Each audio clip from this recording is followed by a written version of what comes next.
Hello everyone, welcome to my YouTube channel. My name is Mehdi Hassan. I am a first year undergraduate student in IIT Kharagpur. So इस video में हम लोग बात करने वाले हैं best books for IIT JEE. अगर आप जेई 2026 या फिर आगे आने वाले सालों में जेई की तैयारी कर रहे हैं तो आपके लिए ये वीडियो बहुत ज़्यादा बेनिफिशियल होगा. इस वीडियो में मैं आपको बताऊंगा कि कौन कौन से बुक्स बेस्ट होते हैं आपको जेई की तैयारी कराने के लिए. एंड ऐसा नहीं कि मैं आपको बहुत ज़्यादा कंफ्यूज करूँगा बहुत सारे ऑप्शंस देके. मैं बस आपको टू द पॉइंट बताऊंगा कि कौन कौन से बुक्स करने हैं, कौन कौन से नहीं करने हैं. So without wasting any time let's get started with the video. तो सबसे पहले उन स्टूडेंट्स की बात करते हैं जो किसी रेप्यूटेड कोचिंग में एनरोल्ड है ऑलरेडी. तो आपको मैं बोलूँगा बस आपको कोचिंग के मॉड्यूल से फॉलो करना है और कुछ नहीं करना है. अब ध्यान देने वाली बात यह है कि मैंने रेप्यूटेड वर्ड यूज़ किया. तो रेप्यूटेड इसलिए बोल रहा हूँ क्योंकि बहुत सारे ऐसे मॉड्यूल्स हैं जो कि मतलब बहुत ज़्यादा कंट्रोवर्सी में रहते हैं कि ये अच्छा है या फिर ये बुरा है. ऐसा मतलब आपको पता ही होगा मार्केट में ऐसा बहुत चलता रहता है. और लाइक आप किसी लोकल कोचिंग में जाते हैं तो भी उसका मॉड्यूल फॉलो करने का कोई फ़ायदा नहीं है. रेप्यूटेड से मेरा मतलब ये है कि लाइक अगर आप आकाश, एलन, फिटजी, रेजोनेंस या फिर नारायण ऐसे किसी मतलब इंस्टीट्यूट का मॉड्यूल कर रहे हैं तो वो आपके लिए बहुत ज़्यादा अच्छा होगा. लाइक मैं किसी को डिफेम नहीं कर रहा बट ऑब्वियसली आपको पता ही होगा बहुत ज़्यादा मतलब ऐसा चलता रहता है कि ये मॉड्यूल अच्छा नहीं है, ऐसा नहीं है. तो जो अच्छा है आप उसको अगर फॉलो करेंगे, अगर आप उस कोचिंग के हैं तो अगर आप कोचिंग के मॉड्यूल को फॉलो करेंगे तो आपके लिए वो बेस्ट ऑप्शन है. आपको कोई और दूसरा बुक करने की ज़रूरत नहीं है. और मॉड्यूल में ऐसा नहीं कि आप सिर्फ एक्सरसाइज 1 करके छोड़ दे रहे हैं, ऐसा नहीं हो सकता. आपको मॉड्यूल में उसके सारे क्वेश्चन, सारे पीवाईक्यू, सारे सॉल्व्ड एग्जांपल्स, जितने भी एक्सरसाइज वगैरह होंगे, जेईई एडवांस, जेईई मेंस, सब कुछ आपको करना है. अगर आप सब कर पाएंगे तभी जाके आपका मॉड्यूल कंप्लीट माना जाएगा. और अगर आप किसी कोचिंग के मॉड्यूल को पूरा पूरा कर लेते हैं तो आपका मतलब जेईई में बहुत अच्छा रैंक आ जाएगा, ये मैं गारंटी दे सकता हूँ. तो बस यही है कि कोचिंग वाले स्टूडेंट्स को अपने मॉड्यूल को ही फॉलो करना है, रेप्यूटेड कोचिंग वाले स्टूडेंट्स को. अब बात करते हैं उन स्टूडेंट्स की जो कोई कोचिंग वगैरह नहीं ले रहे, तो उनके लिए मैं सब्जेक्ट वाइज जाऊँगा. पहले बात करते हैं हम लोग फिजिक्स की. तो फिजिक्स की अगर हम लोग बात करें तो आपके पास 3 ऑप्शंस आते हैं. एक है डीसी पांडे, एक होता है सेंगेज और एक होता है फिजिक्स गैलेक्सी. लाइक तीनों के सीरीज़ आते हैं अलग अलग. लाइक तीनों के टोटल 5-5 बुक्स के सीरीज़ आते हैं. सेंगेज के 6 है ऑब्वियसली. तो लाइक तीनों ही अच्छे हैं. आप तीनों में से कोई एक खरीदेंगे. आपको मैं नहीं बोल रहा कि तीनों करना है, कोई एक करेंगे और उसको अच्छे से करेंगे तो मतलब आपके लिए बेटर होगा. और अगर आप मेरी प्रायोरिटी मानेंगे तो मैं बोलूँगा तीनों बराबर है. इस तीनों में कोई ऐसा नहीं है कि कोई बुरा है कोई अच्छा है, तीनों बराबर के. मैं बोलूँगा कि आपको जो मतलब प्राइस में कम मिल रहा है, जिसका प्राइस कम होगा आप उसको ही खरीद लें. तो बेटर होगा कि डीसी पांडे खरीद लें क्योंकि डीसी पांडे का प्राइस थोड़ा कम होता है. तो लाइक आप देख सकते हैं आपको कौन सा अच्छा लग रहा है. लेकिन तीनों ऑलमोस्ट बराबर है. लाइक मैं कोई ऐसा नहीं बोलूँगा कि इन तीनों में से कोई एक ज़्यादा बेटर है. तीनों बराबर है. आपको तीनों में से कोई एक करना है. और ऐसा नहीं कि इसको करना बहुत ईजी होगा. लाइक 5 बुक की सीरीज़ होती है, बहुत डिफिकल्ट होता है इनको करना. लाइक बहुत टाइम लेगा आपका ये. अब देखिए कुछ स्टूडेंट्स पूछेंगे कि एच सी वर्मा करना है या नहीं. तो मैं बोलूँगा कि देखिए एच सी वर्मा जो बुक है, लाइक ऑब्वियसली सारे जेई नीट एस्पिरेंट्स इसको फॉलो करते हैं. बट प्रॉब्लम ये है कि एच सी वर्मा जो बुक है वो जेई या नीट के लिए नहीं बनाया. उसमें आपको कहीं भी लिखा नहीं दिखेगा कि ये जेई या नीट का है. एच सी वर्मा जो बुक है वो जनरल फिजिक्स के अंडरस्टैंडिंग के लिए है. लाइक उसमें कॉन्सेप्ट्स ऑफ, बुक का नाम ही है कॉन्सेप्ट्स ऑफ फिजिक्स. तो वो फिजिक्स के अंडरस्टैंडिंग के लिए है ना आपके. तो लाइक जैसे कि कुछ चैप्टर्स है, थ्योरी ऑफ रिलेटिविटी, वो सब भी मतलब जेई के सिलेबस में नहीं है. बट जिसको फिजिक्स समझना है वो उस चैप्टर को पढ़ेगा ना. तो ऐसे वाला बुक जेई के लिए डिज़ाइन नहीं है. बट डीसी पांडे या फिर दूसरा जो बुक होगा वो जेई के लिए डिज़ाइंड है. तो आपके लिए मतलब मैं बोलूँगा कि अगर आप एच सी वर्मा कर रहे हैं तो उसके टाइम के बदले अगर आप डीसी पांडे में ज़्यादा टाइम देंगे या फिर उन तीनों में से कोई भी एक बुक में ज़्यादा टाइम देंगे तो आपका मतलब ज़्यादा बेटर होगा ना. तो ऐसा नहीं बोल रहा कि मैं एच सी वर्मा ख़राब बुक है, ऐसा बिल्कुल भी नहीं बोल रहा. एच सी वर्मा बहुत अच्छी बुक है. इनफैक्ट कॉलेज में भी हम लोगों को बहुत सारे टॉपिक्स के लिए उसको रेफ़र करना पड़ता है.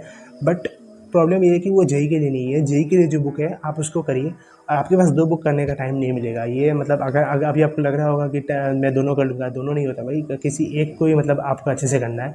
तो बेटर ये होगा कि आप डीसी पांडे करिए.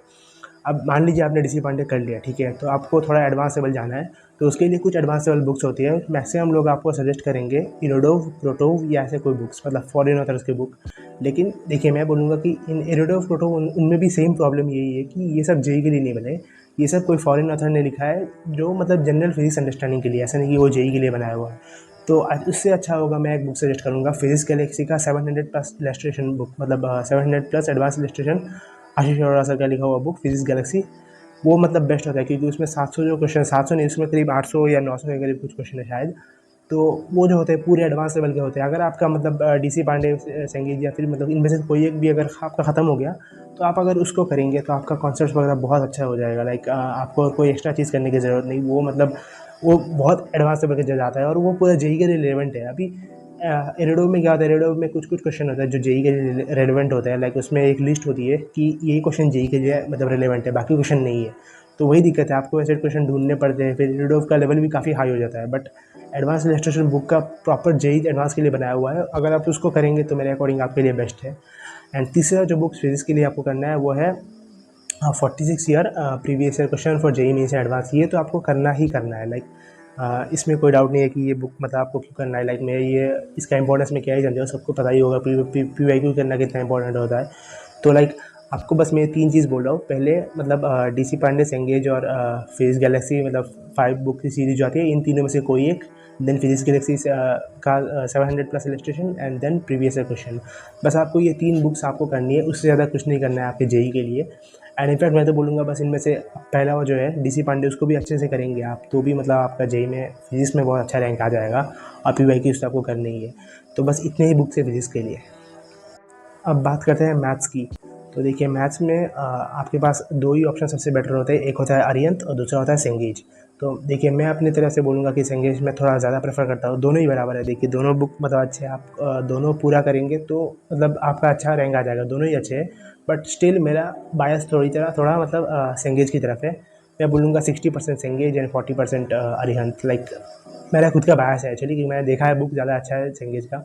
तो आप दोनों में से कोई एक दे सकते हैं। लाइक अगर आपने से मान लीजिए अरिहंत खरीद लिया तो कोई दिक्कत नहीं, जिसका प्राइस कम है आप उसको खरीद लीजिए। दोनों ही अच्छे हैं, कोई दिक्कत नहीं है आपको।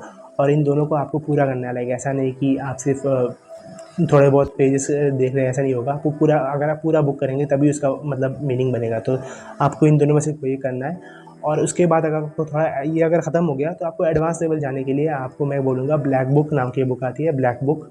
वो विकास गुप्ता ने लिखी है और वो बहुत अच्छी है ब्लैक बुक, मतलब एडवांस लेवल की। तो आप उसको कर सकते हैं। बट स्टिल मैथ्स में लोग उतना एडवांस लेवल जा नहीं पाते। इससे अच्छा है कि आप अगर आप सेंगेज भी पूरा प्रॉपर कर लेंगे तो आपका बहुत बढ़िया रैंक आ जाएगा जेई एडवांस में। बट स्टिल अगर आपको किसी को मान लो बहुत ज़्यादा इंटरेस्ट है तो वो कर सकता है ब्लैक बुक। और उसके बाद आपको ऑब्वियसली 46 ईयर का PYQ करना है, उसमें कोई डाउट ही नहीं होना चाहिए कि क्यों करना है। 46 ईयर का PYQ तो मस्ट ही है आपके लिए। तो दैट्स इट। मतलब मैथ में बस ये 3 बुक बोलूँगा, Cengage, then black book and then आपका प्रीवियस ईयर क्वेश्चंस। अब बात करते हैं केमिस्ट्री की। तो केमिस्ट्री के लिए सबसे इम्पोर्टेंट बुक जो ऑब्वियसली मतलब like most of the people आपको बोलेंगे वो है NCERT। और कुछ लोग इसमें कंट्रोवर्सी ये करेंगे कि लाइक NCERT तो फिजिकल केमिस्ट्री के रिलेवेंट नहीं होता, ऐसा। देखिए मैं बस एक चीज़ बोलूँगा, आपको अगर NCERT लगता है कि फिजिकल केमिस्ट्री के लिए बेकार है तो आप बस इलेक्ट्रोकेमिस्ट्री का एक्सरसाइज के क्वेश्चन उठा के देख लीजिए। उतना आसान नहीं है, लाइक डिफ़िकल्ट है। मैं ये नहीं बोल रहा कि वो जेई एडवांस लेवल का है, बट डिफ़िकल्ट तो पड़ता है वो। सो ऑब्वियसली आपको NCERT पूरा मास्टर करना है पहले, तब जाके मतलब आप दूसरे बुक्स कर पाएंगे। लाइक केमिस्ट्री में NCERT पूरा पढ़ना उतना भी ईजी नहीं होता। और इनऑर्गेनिक के लिए देखिए, इनऑर्गेनिक के लिए आपको कोई बुक अलग से नहीं करना है, आपको NCERT ही करनी है। NCERT की हर एक लाइन बाई लाइन आपको आनी चाहिए। और देखिए लोगों को लगता है NCERT पढ़ने का मतलब ये होता है कि लाइन बाई लाइन, बस NCERT लाइन बाई लाइन आप पढ़ेंगे सही है, लेकिन साथ में आपको उसके जो टेक्स्ट एग्जाम्पल भी मिलते हैं या फिर एक्सरसाइज के क्वेश्चन भी मिलते हैं, आपको उनको भी देखना है। वो उतने आसान नहीं होते। लाइक आपको बोलने में लग रहा होगा कि NCERT के क्वेश्चंस भाई इजी होते हैं, बट फिजिक्स में भी आप देखेंगे NCERT उतना इजी नहीं होता भाई। NCERT का आप EMI का चैप्टर, क्लास 12 का EMI के चैप्टर का NCERT का बैक एक्सरसाइज खोल के देखिए, बहुत डिफिकल्ट पड़ता है। सेम वे इलेक्ट्रोकेमिस्ट्री ऐसे किसी चैप्टर का देखिए आप, उतना भी ईजी नहीं है, बहुत मतलब अच्छे लेवल का है। लाइक वो जेई मेंस से तो ऊपर ही जाता है कभी कभार, और जेई मेंस में इससे ईजी क्वेश्चन आता है। तो आपको मतलब NCERT तो पहले करना ही है, उसके बाद आपको कुछ सोचना है। अगर आपने पहले NCERT कर लिया, देन मैं आपको बोलूँगा फिजिकल केमिस्ट्री के लिए बुक आती है नरेंद्र अवस्थी, आप उसको खरीद सकते हैं। एंड ऑर्गेनिक के लिए आपको आती है MS चौहान। ये तो मतलब बहुत बढ़िया बुक है। लाइक ये तो हर कोई टीचर आपको रिकमेंड करेगा MS चौहान के लिए, तो MS चौहान आपको करना है ऑर्गेनिक के लिए। और इनऑर्गेनिक के लिए आपको आप कर सकते हैं VK जायसवाल। लाइक इनऑर्गेनिक उतना रिकमेंड नहीं है क्योंकि NCERT से ही काम चल जाता है, बट अगर आपको करना है तो आप VK जायसवाल कर सकते हैं। बट इन तीनों बुक्स पे तभी आना है जब आपका NCERT सब कुछ क्लियर है। NCERT भाई उतना आसान नहीं है, मैं बार-बार बोल रहा हूँ। लोगों को लगता है NCERT केमिस्ट्री के लिए पढ़ना बहुत ईजी है, उतना ईजी नहीं है। ईजी होता तो हर कोई कर लेता ना जेईई मेंस में। जेईई मेंस में हर कोई क्यों नहीं कर पाता, क्योंकि NCERT उतना ईजी नहीं है इसलिए। और इनफैक्ट एडवांस में भी कभी कभार क्वेश्चन NCERT से ही आते हैं। तो आपको पहले NCERT, देन ये 3 बुक्स एंड देन आपको PYQs करने हैं। ऑब्वियसली 46 सेट की PYQ आपके लिए मस्ट है। So that's it.